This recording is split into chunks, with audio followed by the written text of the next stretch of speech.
Okay, so let's unpack this. There's just so much excitement around artificial intelligence right now, isn't there? Oh, absolutely. It's everywhere. And it's easy, I think, to look at the headlines and assume, this is some kind of exclusive club, like only for people with PhDs in computer science hidden away in labs. Right, that's the perception. Very academic, very intimidating. But what if? Yeah. What if the path into AI, into these tech fields, is actually way more open than you might think?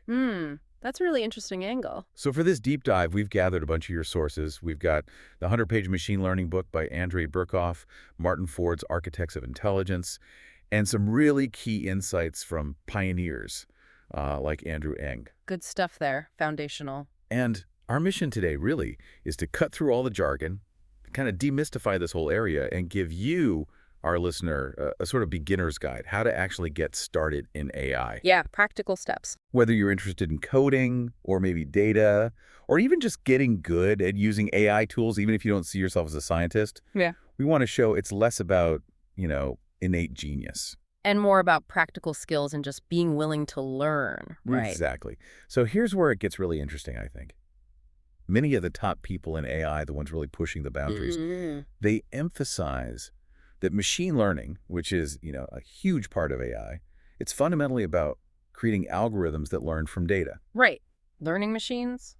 Think about it less like writing every single instruction and more like designing programs that kind of program themselves just by looking at It's a information. big shift, yeah, from explicit rules to learning patterns. It feels like it moves beyond just the theoretical breakthroughs into something really, really practical. Well, and what's truly fascinating is how that basic knowledge is actually being shared now. It's not locked away. How so? Well, take Andrei Burkhoff's book, the 100-page machine learning book. It's built on this really cool read first, buy later idea. Super generous. Oh, wow. And it even has this whole companion wiki online. You scan QR codes in the book, and boom, you get extra readings, videos, Q&As, even code snippets and tutorials. So it's like the book is just the starting point. Exactly. It's a very deliberate way to democratize the learning process. It breaks down those old barriers. Hmm. And if you zoom out, this accessibility, it's not really an accident. It feels like it's by design. You mean like a conscious effort? Yeah. Look at Andrew Ng, hugely influential AI researcher, right? He co-founded Coursera.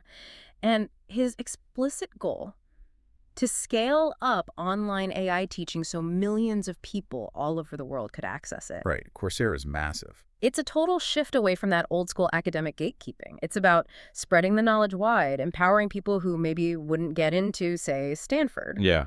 And it's interesting, some really big AI crews actually started because someone, maybe even as a kid, stumbled upon a self-study book, like Hofstadter's Yodel, journal. Escher, Bach. Yeah, That. that's the one. It just highlights that you can have this powerful self-driven learning path. It doesn't always require the formal degree, the university ID. That's genuinely empowering. It sounds like the focus is really moving away from needing, I don't know, a PhD in pure math Right. Yeah. and more towards practical problem solving. So, okay, for our listener then, what does this actually mean on the ground? If they want to jump in, what are those concrete skills they should start trying to build? That is the key question, isn't it? It really means focusing on the actual tools, the day-to-day stuff, and understanding how to use them effectively. You don't necessarily need to master the deepest theoretical math behind every single thing right away. Okay, so what's foundational? Data. Simple as that. The absolute core of so much machine learning. Yeah. It's all about algorithms using these carefully prepared data sets to build useful models. Right. Think about spam filtering in your email. For an algorithm to see an email and decide if it's spam, well, it doesn't read it like we do. Okay, how does it work then? We have to turn that email into numbers, into what's called a feature vector. A feature vector. Yeah, imagine like a standardized checklist. How many words? Does it have typical spam words? Is the sender known for scams? Each answer becomes a number. That list of numbers is the feature vector. Ah, okay, so that's how the algorithm actually sees the email. That's the only way it sees it. This whole process of converting stuff like text or images into these numerical lists, it's absolutely fundamental. You have to get good at that. So it's like translating real-world stuff into a language the computer gets, which I guess leads straight into the messy reality of dealing with data itself. You got it. That messy reality is where so much of the work actually happens. Practical data handling is crucial. Like what specifically? Okay, so you often have categorical features, things that aren't just numbers, like colors, red, yellow, green, or maybe weather, sunny, cloudy, rainy. Right. An algorithm doesn't just get those words. So you use a technique. A common one is one-hot encoding. One-hot encoding. Sounds technical. It's actually pretty intuitive. Imagine you create a new column for each possible category. So one for red, one for yellow, one for green. If your data point is red, you put a 1 in the red column and zeros in the others. Ah, like a switch, on or off for each category. Exactly. It gives the computer a clear, binary yes-no checklist for each characteristic. Really common, really important. Okay. What other data messes do you run into? Oh, missing data all Yeah. the time. Gaps in your information. Right. Happens a lot. So you need strategies. Do you just remove the examples that have missing bits sometimes? Or maybe you use special algorithms that are designed to handle missing values? That's an option too. Or fill them in somehow. Yeah, that's called data imputation. A common trick is to replace a missing number with, say, the average of all the other numbers in that same column. Okay. These might seem like small choices, but how you handle missing data, how you encode features, it can seriously impact how well your final model works. That makes total sense. It's like being a detective, right? Gathering clues, but also making sure they're clean and organized so your expert AI can actually use them properly. Perfect analogy. Detective work. But once you've got the data cleaned up, how do you structure it, to make sure the AI actually learns properly and doesn't just cheat? Right. Yeah, that's the next critical step. You have to understand how data is used for training and for checking the model's work evaluation. Okay. So almost always, we split our data set, usually into 3 separate piles. A training set, a validation set, and a test set. Training, validation, test. Got it. The training set is what the algorithm learns from. Think of it like the textbook the student studies. Makes sense. The validation set is used while you're building and tweaking the model, like practice quizzes to see how it's doing and adjust things. Okay, tuning. And the test set, that's the final exam. You hold this data back completely until the very end. The model has never seen it before. Ah, so that's the real measure of success. Exactly. The whole point of splitting it up like this is to make sure the model works well on new, unseen data. We want to prevent something called overfitting. Overfitting. I've heard that term.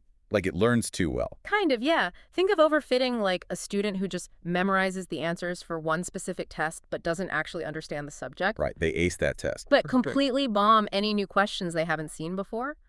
An overfit AI model is the same. It basically memorizes the training examples.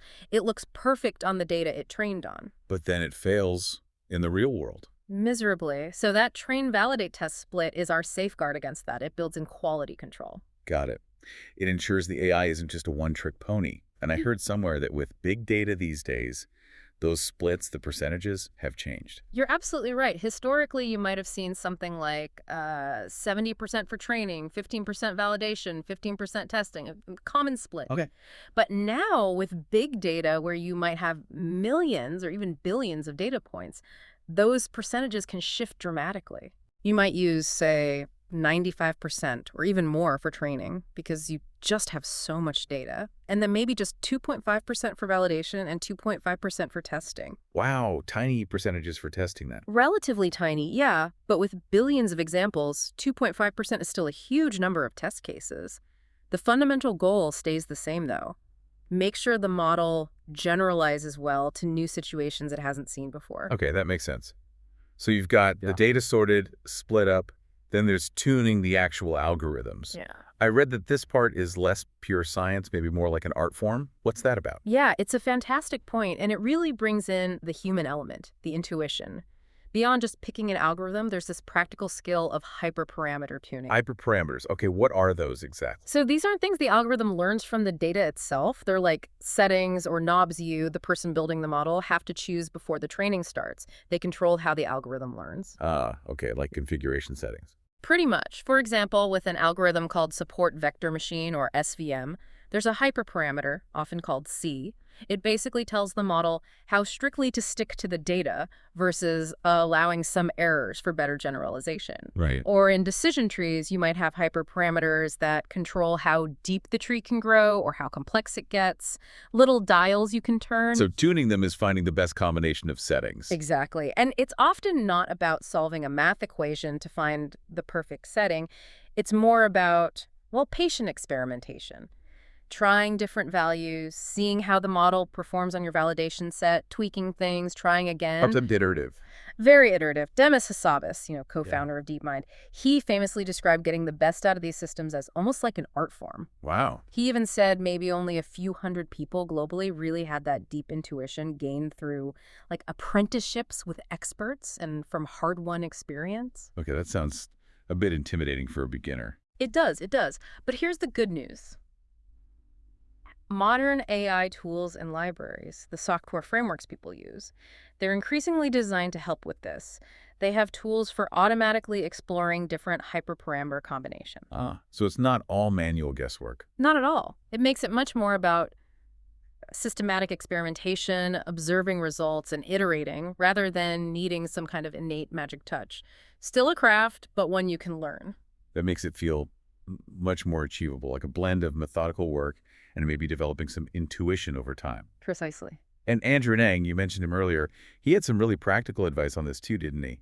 Especially about data quality affecting the tuning. He did, yeah, very practical stuff. Eng points out that when you're trying to improve the labels in your data set, like making sure your spam or not spam tags are actually correct. Right, cleaning up the answers. You need to be careful. He says you should double check both the labels of examples that your system got wrong as well as labels of examples it got right. Why both? Because if you only fix the labels for the ones it got wrong, you might accidentally introduce a bias. Your evaluation might look better, but only because you skewed the data you're checking against. It's about maintaining a balanced view. Avoiding fooling yourself. It really hammers home how vital good data practices are, doesn't it? Absolutely central. Garbage in, garbage out still holds true. So, okay, we've touched on data prep, tuning, making sure the model generalizes. What about the different fundamental ways these AI systems actually learn? I hear terms like supervised, unsupervised. Right. The main learning paradigm. So supervised learning is probably the most common starting point. That's where your training data is labeled, meaning you provide the correct answers for the algorithm to learn from. Like teaching by example. Exactly. Like showing a kid pictures. This is a cat. This is a dog. For AI, an example might be predicting house prices. You feed it data on past houses' size, location, number of rooms, and their actual selling prices. The price is the label. The model learns the connection. Okay, that makes sense. What's unsupervised then? Unsupervised learning is where you work with unlabeled data.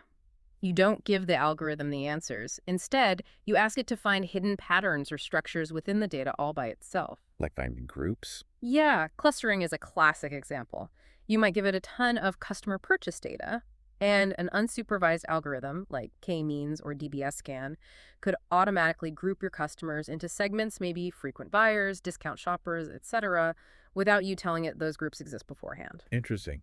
Any other uses? It's also used for dimensionality reduction, basically, simplifying really complex data with lots of features so you can visualize it or process it more easily. Okay, supervised with answers, unsupervised finding patterns.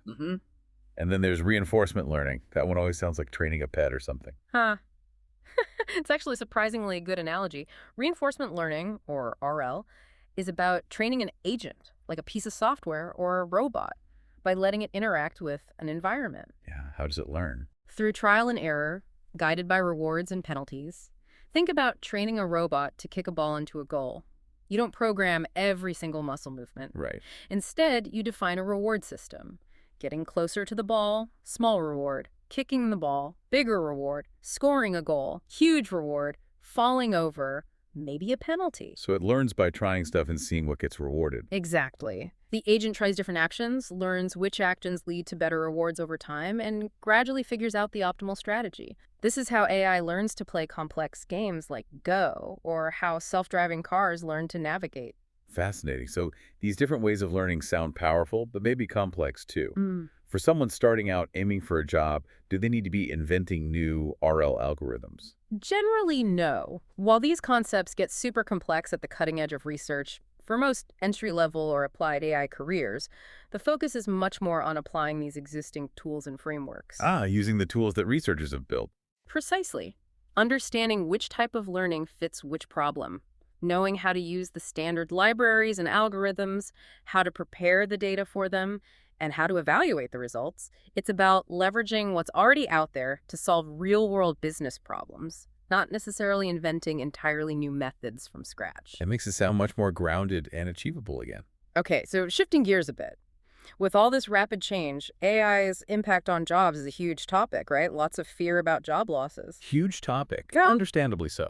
But what does the source material we looked at actually suggest? Beyond the sort of doom and gloom headlines, what's the reality for someone maybe wanting to enter this field? Well, James Mayika from McKinsey Global Institute offers a more nuanced picture. He talks about jobs lost, jobs gained, and jobs changed. It's not just one thing. Okay, so some disappear, some are new, some transform. Exactly. He points out that tasks that are highly repetitive, and this could be high-wage or low-wage work, those are the most likely to be automated. Makes sense. Repetitive tasks are easiest for machines. But tasks that require uniquely human skills, like complex judgment, managing people, empathy, or doing physical work in really unpredictable environments, those tend to be more protected, harder to automate. Okay, so it's not all jobs. But what about the jobs gained part? What new roles are emerging? That's a really important question Manika raises. He points out this fascinating statistic. In the U.S., over typical 10-year periods, something like at least 8% to 9% of jobs are in occupations that are entirely new. They just didn't exist a decade earlier. Wow, 8 or 9%, that's significant. It really is. And this includes totally new types of designers, people designing the AI systems themselves, designing how humans interact with them. And crucially, he mentions people who troubleshoot and manage machines and robots. The people keeping the AI running. Right. So it's not just theory. This constant creation of new roles needing new skills is already happening. It's dynamic. So it's less a story of jobs vanishing into thin air and more a story of transformation, with new kinds of work constantly popping up. That feels, well, more optimistic, actually. It is a more dynamic picture, yes. And Daniela Russ, who heads up the personal robots group at MIT, she really emphasizes the demand side. She says, basically, everyone wants experts in artificial intelligence and machine learning. The demand is huge. So the jobs are there if you have the skills. Exactly, which is why she stresses how critical things like retraining programs are. We need ways to help people get the skills that are in demand in this new landscape. Right. It's not just about new grads, but helping the existing workforce adapt. Absolutely. And this all points to a really fundamental shift in how we need to think about careers and learning. It's not the old model anymore, you know? Education first, then work for 40 years. What's the new model then? It has to be more like a lifelong learning process, or maybe a parallel approach to learning and working.